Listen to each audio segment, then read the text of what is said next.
ایک دفعہ کا ذکر ہے کہ ایک شاہین اڑتا ہوا کسی بیاباں کے اوپر سے گزرا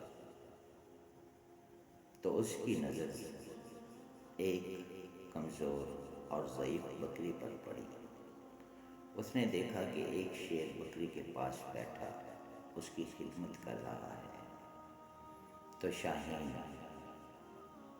فضا سے زمین پر اترا۔ وہ شیر کے پاس پہنچا اور شیر سے جا کے پوچھا کہ یہ بکری تمہارا شکار ہے مگر تم اس کی خدمت کر رہی ہو، تو اس خدمت کی کیا وجہ ہے؟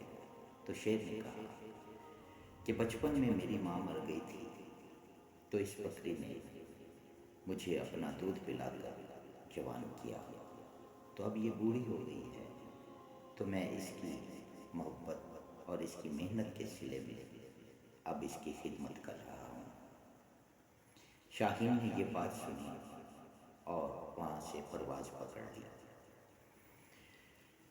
شاہین کا گزر ایک ندی کے اوپر سے ہوتا ہے تو شاہین نے دیکھا کہ ایک چوہا پانی میں ڈوب رہا تھا۔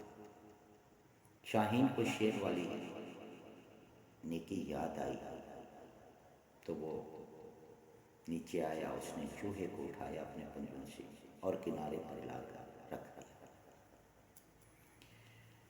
سردی کا موسم تھا، چوہا سردی سے کپ کپا رہا تھا۔ شاہین نے اپنے پر پھیلا کر چوہے کو اپنے جسم کی گرمائش دی۔ جب چوہا تھوڑا سا ایکٹیو ہوا تو اس نے دیکھا کہ میں بالکل نارمل ہو گیا، تو اس نے شاہین کے نیچے سے پر کاٹنا شروع کر دیے، پر کترنا شروع کر دیے۔ جب شاہین کو تھوڑی سی حرکت محسوس ہوئی تو اس نے اڑنے کی کوشش کی تو وہ پوری طرح سے پرواز نہ پکڑ سکا۔ شاہین لڑکتا اڑتا شیر کے پاس جا بیٹھا تو بکری نے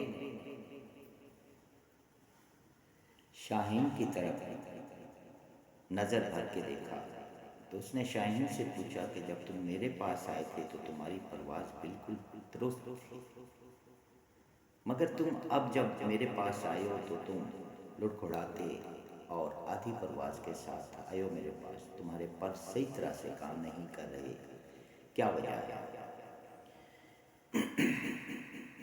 شاہین نے کہا کہ میں نے اس طرح جا رہا تھا، ایک چوہا ملا تو میں نے اس کے اوپر شیر سے متاثر ہو کر نیکی کر ڈالی، تو اس نے بدلے میں میرے پر کتر۔ تو بکری نے شاہین کو کہا کہ میں نے جب شیر پر نیکی کی تھی تو میں نے صرف شیر کی نسل دیکھی تھی اور میں نے شیر کی نسل دیکھ کر اس پر نیکی کی تھی، مگر تم نے نیکی کرتے وقت نسل کا دھیان نہ کیا اور ایک کم سر چوہے پر نیکی کر ڈالی، تو چوہے نے اپنی کمزور نسل کے مطابق تمہیں اس کا ریوارڈ دیا۔